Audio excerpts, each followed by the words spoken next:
We're not the Beverly Hillbillies, but I come pretty close. You see, I say I've had to adjust from what I call from the Dairy Queen to the Starbucks mentality.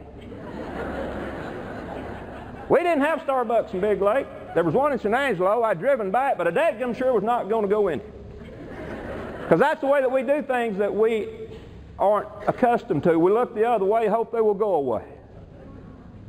We need to get rid of that kind of thinking too. But I found out that Starbucks are important to Houstonians. They're everywhere. I noticed that y'all have a couple here. They're in malls, they're in grocery stores, they're in Target, they're in Walmart, they're in hotels, they're in strip centers, they're standalone. You can't throw a rock in Houston without hitting a Starbucks. We bought a house in April and I was afraid there was going to be one in the spare bedroom. Well, I tried to adapt to things, so I got up and one morning I said, I miss my coffee drinking buddies at the Dairy Queen. Amy's granddad, one of my old coffee drinking buddies. I said, I'm going down to Starbucks. Find me some new ones. Don't get ahead of me here, yeah. I get in the car and I drive about 90 yards and turn into a Starbucks. I go in and there's about 30 people in line in front of me. I thought, fine, I'll stand back here and visit before I get my coffee. They did not want to talk to me. So I started listening. I thought, well, I'll just listen. About halfway up the line, I am petrified. I realize I am in over my head. I do not know how to order. And I don't want to appear more ignorant than I already am. So boy, I really start listening then. And I get to the front, she said, sir, can I help you? And I said, coffee? I just blurted it out. I didn't even know if it was a Bible order or not. Nobody else had ordered coffee. She said, fine. I thought, boy, I pulled that off. They think I'm one of the locals. She said, what size? And I said, small. She said, sir, we do not have a small coffee. I said, you don't have small coffee? She said, no, sir, tall is our small. I said, well, you think you can bring me your tall, small coffee then? And she looked at me as if I had just gotten off the train from Hooterville. At least you got that part right. And brought me my coffee, and I gave her my $9 and left.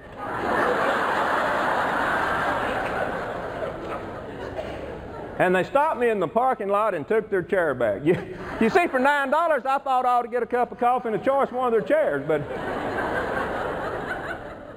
tell that story just to tell about change. I've had to also adapt to retirement.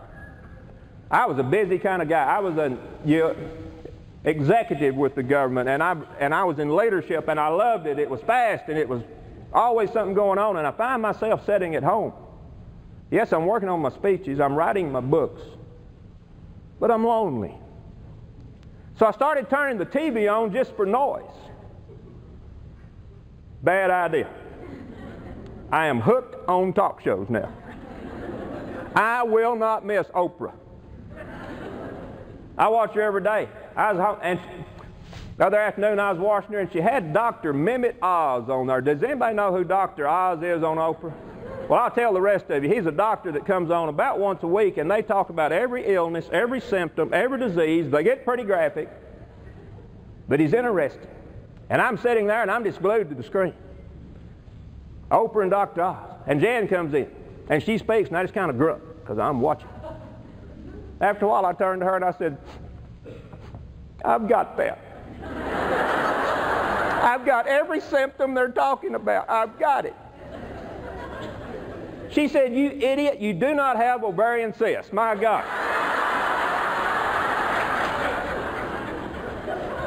I said, you're right. I don't even have ovarians, do I? I have learned one thing about change. To adapt to change, you have to embrace it, you have to explore it, and you had better change your attitude about it.